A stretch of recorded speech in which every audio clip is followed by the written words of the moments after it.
So, our next topic is the last episode, the finale here of Game Changers. It took us to the world of Warcraft. And now you said it was kind of putting you to sleep. I'm going to go ahead and co-sign most of that. Well, see, no, that's what I mean, where it was weird because they said we're going to go to the world of Warcraft, but it was Minecraft. Yeah, that's why it was out of order. Something didn't. Somebody uploaded this weirdly on the streaming site. But it is what it is. We already saw the World of Warcraft Day, had our fun with that. This one was about Minecraft, and the reason why I was kind of curious because I know that Minecraft is successful. I know it's made a bunch of money, but maybe you can correct me if I'm wrong. Who had the bigger society impact, WoW or Minecraft? Amongst the gamer community, like who had the bigger impact? I would say it's generational. I don't know the numbers. Okay. But if I'm just going off of the word impact, I feel like they did the same thing in two different generations. Two generations of children and video games and teenagers. I think they did the same thing, but to do two different generations of people. Yeah. If I would give Minecraft that fucking head nod. So this game was created by surprise, folks. This game was created by an asshole. Hold on. Okay, never mind. Go ahead. I don't know. Go ahead. I'm gonna hear you out. Marcus Persons, otherwise known as Notch. He pulled another one. Another one of those. Ooh, I like that. Mine. Another one of those situations happening here. Sure, but at this point in Game Changers, I'm numb to that. Fair enough. I see what you're saying, and I can understand how that may or may not. I don't think there's term limits on stealing people's shit. I mean, you stole I'm sorry, what? I don't think there's term limits. I don't think there's an expiration date on fucking with people's shit. I just no. There is. It's called a fucking patent, and if you don't have one, your shit's getting yoinked. No, it's the Wild West, way baby. of the world. I'm just saying that.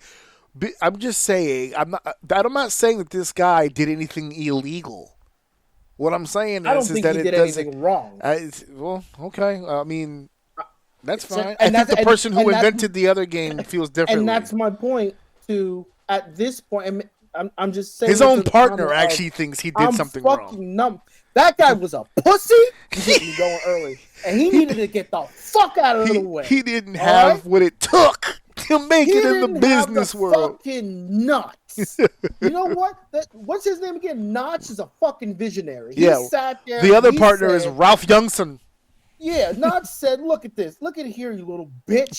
This is going nowhere. So what we need to do is release this shit, get as much fucking data out of this as we can, and move on to the next thing. Oh, no, it's not done. Hey, he walked up to him in the conference room, put his finger on his fucking forehead, said, you fucking idiot. Notch knew. Releasing it. Notch knew as soon as he dominated him in Magic the Gathering, I could dominate him in life. Yeah. He'd probably like, look, I'll tell you what, let's play a game of Magic. Yeah, let's just get some decks together, bro. Like, that's the vibe that I got from the other guys. Like, he was a pushover. Like, oh, I didn't think it was ready. But, like, he wanted to. So, like, we did. And then he has this look on his face like, I knew he was bitter for some reason. I just didn't fucking understand why. Uh-huh. And as they start talking about it more, right? Yeah. The guy's so bitter and a pussy and a pushover. The homie was like, all right, I'm done here. And I want the fucking, like... He took the whole company with him. I want the game, too. Yeah. I want the game. And the guy was like, no, all right, fine. You can have it. He's like, give me my shit, man. You being a bitch. So he went over there, made a huge game without someone fucking shackling him and holding him down, right? Uh-huh. Then he makes this money, and now this is where he kind of becomes a little bit of a pussy. Oh, here we go. Yep, I was waiting for it. Go ahead. He kind of got a little... Here's the swerve. As we in the gaming / more specifically the League of Legends community, we like to say he got fully tilted. Oh. I mean, this motherfucker was sideways to the point where he went online and was like, yo, Who want this shit? Yeah. I'm done. Yeah. He started to cry. Oh, my man's, the whole company is having fun shooting fucking Nerf guns at each other. Yeah. Everyone's having a blast, right? High-fiving and shit. And they're like, yeah, we're making so much money. This guy fucking gets a phone. I don't know his name. But he gets a fucking phone call like, we're selling. Right? Yeah. And he starts fucking crying like, dude, I need a minute. Oh, my God. When he started getting emotional and he was like, "Can we take a break?" I'm like, "A break for what?" They didn't say anything. No, I love it. No, but I love it. You know why? Because it just shows how much he was fucking crushed, dude. He was so crushed that years after that fucking happened, he still couldn't. Yeah, he's the CEO of his own company, and it still makes him cry to hear that they sold Nima died, dude. Fucking me, you can't talk about it. Yeah, can't talk about it. But that's how, dude. I'm sorry. No notch slander will be fucking taken here. Okay, that dude was a visionary. There were people in his fucking way. Yeah, he got fucked up over social media comments. Yeah, but hold on, time out though. This is early social media though. I don't give a fuck. I was there before the fucking social media started, and that you are still 10-ply, my guy. Super soft. But you're like a seasoned. You're a seasoned dickhead, right? Like things don't bother you. Like you came out a douche. Like you flipped your doctor off when you were born. Like you were made to have thick skin. Most people ain't like you at all. So for early social media, that shit was tough for a lot of people. The thing is, though, is that when you're a multi-million-dollar company, bro, you gotta be like that. Come on. You're changing the game. Okay, but you're being unfair. Homie hit the home run early. He made a game that was a bust. He took it and flipped it into something else. And next thing you know, just like WoW, overnight, he fucking exploded. They were not expecting it to be as huge as it was. They were just trying to release a good game. And all of a sudden, it's a fucking cult classic. All of a sudden, it's the most popular game in the world. It's like you're being overexposed. Honestly, I'm going to keep it a bean. It's the number one thing that stops me from trying to do like my own YouTube thing. Is I'm weird in a sense where I'm afraid of success because I know kind of what's on the other end of it. And it's not that I don't think I can handle it. It's I don't want to deal with it. You know what I mean? Like, so the thought of him, like that's a fear of mine.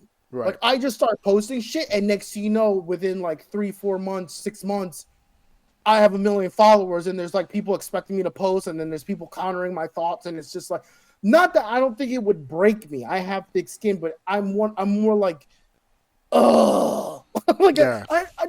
I'm stuck here now. You know what I mean? Because it's like I can't turn away from it because I enjoy it, but I don't want to deal with the negative shit. Some of these people don't expect that, and it happens so fast. Now they're in it, and they're just not built to deal with it, dude. Especially in the early days, dude.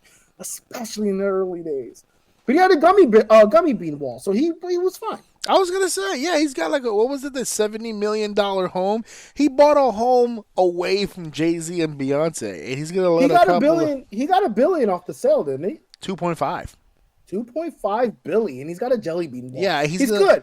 Yeah, he $2.5 billion. And he's gonna let some douchebag on Twitter in Oklahoma City who's going to go work at his local Baskin Robbins to fuck with his head. Jesus Christ! No, your timeline's fucked up. It's because of that douchebag that he has 2.whatever billion. Good. So the next time the fucker complains about bugs and slow speeds, fucking just send him a gift of you flicking money at the camera. What the fuck? That's it, baby. Press out with your balls out. What are we talking about? Yeah, thank you for your contribution, brother. We got people working on it. And that other guy is sad because he probably gets paid $100,000 a year.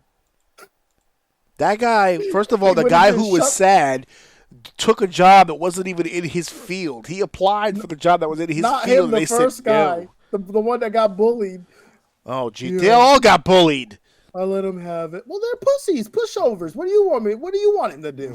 It's not his fault. He's a fucking alpha, dude. Law of the jungles. That's it.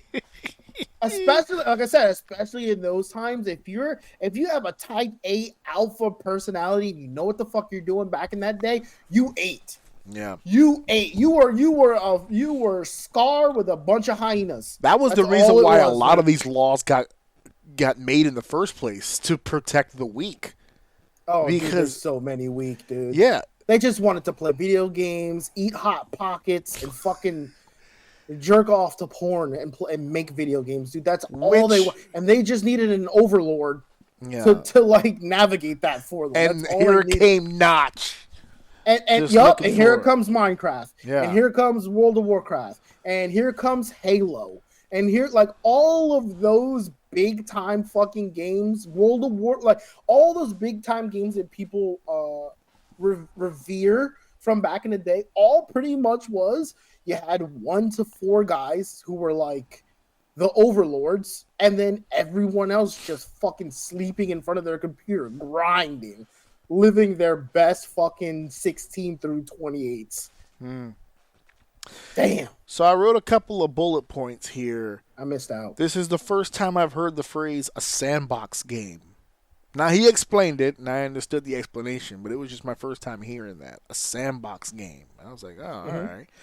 And we talked about the bugs and the issues. This is one of the first games that we heard about during this whole franchise where they had the conversations direct with customers, right? So in the past, whenever a game was being judged on its success, it was usually by the numbers. Sales, markets, possibly a few complaints if you had a help desk number or something like that. This is the era now here where you drop a game and it's almost instant feedback, right? I mean, it's direct too. So it's like people tagging you, it's hashtagging you. You have a direct line to both the positive and the negative of what's being out with your game. We're making jokes about Notch. Well, I'm making a joke about Notch being a bitch online. You're defending him. But this is actually a very interesting conversation because this is a really recent problem. Not just Minecraft, but across the board. And not just video games. This is across all genres of entertainment when you really think about it. It's the conversation of consumer and creator. How we no longer really live in a world of just consumer and creator. We now live in a world where almost everybody is a creator, just with the access to everything that we have access to. So now you have a bunch of people who should be in the role of consumer, but it can't help themselves but to give the criticism of a creator. So someone who drops a game, here's the game, boom, enjoy, have a good time, and all of a sudden here comes, well, I wouldn't have done that with the game, we should really be focusing more on this, and it should have had more of that, and all of a sudden they're talking like game developers. Like if they were the ones with the funding, they could have done a better fucking game. And it's all facets now, We're in a world now where people watch movie trailers and go, oof, the CGI on this is the shits. Or we'll watch them, wow, that storyline didn't make any sense. That's not really going to captivate an audience. We're now having debates online in wrestling of people going over ratings. Ratings! That's never been a conversation in fucking wrestling before. But now everyone is the creator, not the content. Everyone creates content. Nobody's really the consumer anymore. So this was like you said about the social media thing. This is kind of the beginning stages of that instant feedback where it's happening, where it's like, okay, here's the release of the game, and like the day of its release, here comes the positive, here comes the negative, here comes, and this is another thing before it at this point. I wanted to ask you about this because I spoke to Alex about this, my son, and he was opening up my eyes to a lot of different shit too when they were talking about the Minecraft modders. Right? So when they were talking about people taking the games that were being released and then almost essentially ripping those games apart and then rebuilding them to their own liking, like just coming up with all these different variations of how you can do this and reprogramming this. And this is another thing about, because gamers back in the day, they were just really good at playing games. You know, you didn't hear too many people opening up the cartridge, taking this out, and it just doesn't happen. Gamers today can do it all. They're not just playing the game. They're programming. They're changing code. They're moving things around. You're getting actual physical, tangible games that are being customized to their liking. Like, this is unheard. This is the new wave here, the new version of video gaming where they're taking things apart. Is this section right here, the fact that so many people are customizing, so many people are taking games apart, is this what is leading to what I've been hearing about now about these consoles and these labels trying not to give full ownership of games to people? Like when you purchase online now, you purchase a game online, they're like, well, you paid for it, but it's not yours per se. Like, is this what the gaming companies now are doing to protect themselves? Oh, no. They have nothing to do with each other. Okay, good. All right. No. It's nothing to do. If anything, making it digital makes it easier to mod. Not whether their intent is to make it open source or not is a different story. But when the whole game is packaged via files, they can be modded and dealt. That's why you have hacking and cheating, even on online games, Call of Duty, aimbots, all that stuff is I feel are much easier today because of the digital era, not so much to protect themselves from it. No. They talked about Minecraft for pretty much the majority of the episode, and then they brought up what they perceived to be a potential threat, which was Roblox. Now, I have very limited experience with Minecraft. I don't play myself, but my son in his youth was quite the player. So when they described two of the game modes, I was able to remember. The survival mode, where it plays, where you can play Minecraft like you would a regular video game. There's achievements to have, there's challenges, there's things you have to accomplish, there's mission-based activity taking place. And then there's creative mode, where you just have access to all the resources and you can literally just build to whatever your heart's content. My son was huge on creative mode. I don't know how many days we wasted sitting in this house and just meticulously making like hotels, and like we would make my wife made a restaurant one time. We dug a hole in the ground. We made like an underground apartment type situation. We've had a lot of fun with the creative mode, to be honest with you. But in their explanation on the show, they said the reason why Roblox felt like a threat is because while Minecraft is an open world and you're able to create within that world, Roblox was giving users an opportunity to create the world itself. They were making their own games. And you can go through it, customize it, you can make whatever game you want to make and however you want to make it, create that world, and then it becomes accessible to the rest of the Roblox world. There are people who don't even know you, who can go through a search engine, find your shit, and play your game. And that's like a very attractive feature. And I think back on all the stuff that we did with Alex with Roblox, because he also plays Roblox. He still plays with his friends to this day. The new thing now, obviously, Dandy's World. You saw the theme for his birthday this past month, Dandy's World. He's got all three of us playing it. He's playing it with his friends. I watched his best friend the other day in that game. This stuff all carries over. And then they introduced Fortnite later in the episode, which I understood that inclusion as well. But I bring all this up as a conclusion to the episode as it relates to the topic of crossplay. This was a big conversation in this episode on crossplay. So the rant that I was telling you about, it's not going to be a full-on rant, but I just wanted to make a point about something. How they're going through the whole explanation about, first of all, what crossplay is, and that they were being told that it couldn't be done, and then it can be, but we don't really want to, and it became this whole conversation. But I got this vibe from a lot of the people who were talking, the talking heads in this episode, when they were talking about crossplay, that it was almost idiotic to them. Where they were just like, well, I mean, if we've got the technology to do it, why wouldn't we do it? That just seemed so nonsensical to them. Maybe I'm old. Maybe in age I have slid more into the Republican side of things. But it seemed like a no-brainer to me. Why the fuck would I do that? That didn't make any fucking sense to do it the other way. As a gamer, pure gamer, just a player and a lover of video games and a lover of all things fun, I could see the want to be able to access users and players from different consoles and different advantage points. An Apple user going against an Xbox user, a PlayStation guy competing against a Nintendo guy within the same platform. Like, for instance, Fortnite. You know, you have the opportunity, you're playing the same game, the units and the consoles and the way you're accessing the game amongst the gamers, it shouldn't matter how you're accessing the game. We should all have access to one another.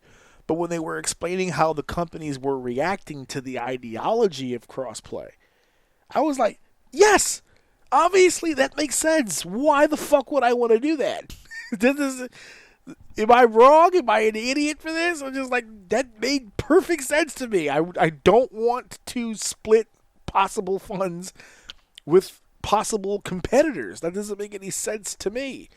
If we're going to share the same pot, okay, to some degree I get it, but obviously if you crossplay, it's not going to be even across the board. There are going to be more PC players or more Xbox players or more PlayStation players on a given time period. There's going to be one console that does more work than the others, but you're talking about everyone getting a cut. How does that get deliberated? How does that happen? Who monitors that? Who's taking account of where these users are coming? There's so many factors. And at the end of it, it just sounds like everyone is losing something. So I was like, yeah, it doesn't make sense. And then by the end of the episode, they had an accidental settings issue. And all of a sudden now it's possible and everyone's seen it. And now it's like, all right, well, we can do it. We should just do it. And Minecraft was one of the first cross-play games that they allowed to do that with. But wrong. So who was the first? You ready? Because I'm about to go fucking this. All right. You watched me in a very large portion of my life playing a very particular game. Oh, yeah. And that game was Final Fantasy XI. Right. All right. So here's what I'm going to tell you. World of Warcraft launched in November 23, 2004. Right, okay. Final Fantasy XI launched in Japan on May 16th, 2002. Mm-hmm. 2 years before WoW. Okay. Release it. Oh, did it release the same time? Didn't know that it released the same time in Japan. I don't know if this is exactly right, but it's telling me. But it's before WoW, we know that. No, hold on. Final Fantasy XI was released for PlayStation 2 May 16th, 2002. Okay. Isn't that what you had it on? In 2019, Final Fantasy that's it gave me 10 for some reason. Anyway, shortly after that, there was a few. I don't know why it's giving me Final Fantasy X. That's annoying. Anyway, years after that, I'd say maybe give or take 5-6 years ish, give or take something like that. It was also released on Xbox 360, all of which communicated with each other. So if this is true, and Final Fantasy XI came out. Oh, look, it was released in Japan on May 16th, 2002 for PlayStation 2 and Microsoft Windows-based personal computers, and it was cross-platform. So if you played in 2016? Yes. No, 2002. Oh, in 2002. Okay. In 2002, 2 years before World of Warcraft was created, this game already had crossplay. Well, why do you keep comparing it to World of Warcraft? World of Warcraft didn't have crossplay in 04. Yeah, I know. Here's why. Okay. Because when you talk MMOs, it's funny, we watched this whole thing. Didn't say anything about Final Fantasy at all. Not even 11. I know. Final Fantasy at all. I peeped that too. I don't know what the fuck it is about gaming that they completely exclude Final Fantasy. And when it comes to online gaming, they completely exclude Final Fantasy 11. Now, Final Fantasy, what World of Warcraft did that made it so big, and they even kind of say it on here, is that the reason why World of Warcraft got big, the reason why League of Legends is for the same reason why League of Legends got so big. They took a very complicated cult classic video game and they made it accessible. That's what they did. It's the same thing Minecraft did too. It took builders and it made it so that it's very intuitive to use. It's not difficult. You can turn your brain off, you can play, you can enjoy it. Same thing with World of Warcraft. You can play it, it makes sense, it's very easy, it's intuitive, you can play it. It's not hardcore like the EverQuest and stuff before. It's the only they made it so that more people could play, which is why it blew up. Final Fantasy 11, in my personal opinion, elevated the difficult game, right? But they did it much better, and the game was easier to play, but it still had a lot of punishing elements. World of Warcraft, when you died, you lost durability and stuff. So essentially, you lost gold because you had to like repair your gear and shit like that. But you didn't lose EXP. In Final Fantasy 11, you lost EXP, even to the point, I believe it's over level 11. I could be wrong. It could be a little higher. But anything before 11, if you died, you lost no XP. But once you hit 11, you could de-level. So that if you die too much, you will lose levels, which is obviously, it could take hours to hit 11, hit level 11, and you could potentially lose it. I don't know if those are the exact numbers, but I say that to say that they are punished in a worldview because they stuck to the difficulty of what MMOs are supposed to be. They said sandboxes and ones that are on like railroads, ones that guide you through story. Yeah. I believe, if I'm not mistaken, I did not play much of WoW Classic, so I could be wrong, but I'm pretty sure they had quests where it kind of took you, like there was a path. Now, you could veer off of it and do different things, but there was a path. There was a story and stuff you had to take. Final Fantasy, on the other hand, had story and had quests, but you needed none of it outside of 2 or 3 maybe breakpoints. Other than that, you never have to touch story. I went my first 6 years never finishing the story. Like, I got to rank 5, and I think once you hit rank 5, you essentially make yourself available to do all the content in the game. And man, dude, it had to have been like 7 years before I even finished the main story for the first time. Because you just don't need it. It's a sandbox. Once you open it up, you could do whatever you want, wherever you want, whenever you want. So when I look at things like this, it just frustrates me because I believe Final Fantasy 11 is one of the greatest MMOs, especially when it comes to like that more hardcore, genuine, old school feeling MMO, but it never gets the fucking look. So when I watched it, I think this is where I started to get annoyed. When I watch these fucking baboons argue back and forth about crossplay, PlayStation and Microsoft were already doing it with PC. They weren't talking about it, but they were already doing it with Final Fantasy 11. So they're all sitting here in those moments arguing about it, and they're already doing it with 11. Like, take that under perspective. You watch the video of them talking, like the time that they're referring to, and they're all, no, we shouldn't do this, or we don't. They're telling people, oh, we don't have the capabilities, or we do now. Should we do it? Should we not? Assholes, they're already doing it. They don't want to do it because they're not arguing of the matter of doing it. They're arguing of pulling out of doing it, right? They only have one, maybe something else I don't know of, but as far as I know, they have one fully functional crossplay game in the background at that time happening, and they go, yeah, that's cool. We'll keep that in the background, which is probably why nobody fucking talks about it. And let's not say that it's possible so that going forward, we can separate our games from them. We don't want all of our games going cross-platform. So when I see them have these arguments, I see it differently. They're not trying to figure it out. They're deliberately not doing it so that they can get customers on their side and not with the other company, because it is in full swing already for probably close to two years at that point of them already fucking doing it. And that's what like really annoyed me about this fucking video. No mention at all of Final Fantasy throughout the course of all 8 episodes. Not once. And you're talking about juggernauts. There's no way 11 is not a fucking juggernaut.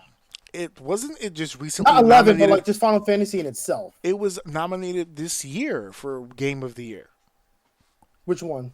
I have to get the specifics, but I could have sworn Game of the Year this year, Final Fantasy was in the running.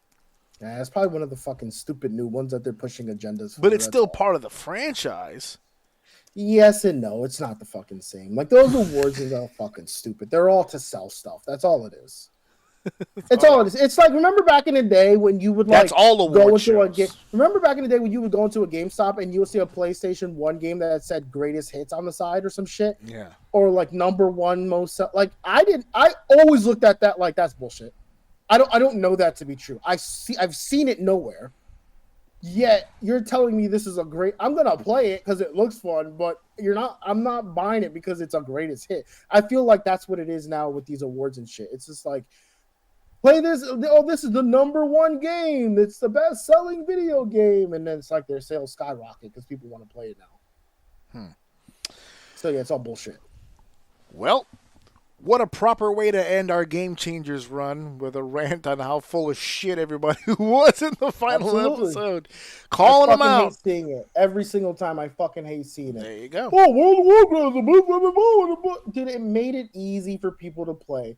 Real people were getting their ass smacked by rabbits for like fucking decades because they were just too goddamn strong and you didn't know how to do. You had to figure it out, dude. Old school grind. You gotta grind it, baby. It took 16 people to even get fucking access to a relic weapon. You kidding me? It took decades for people to get them. These kids don't know how to play MMOs. Which, by the way, is massive multiplayer online games. There you go. Didn't read that one.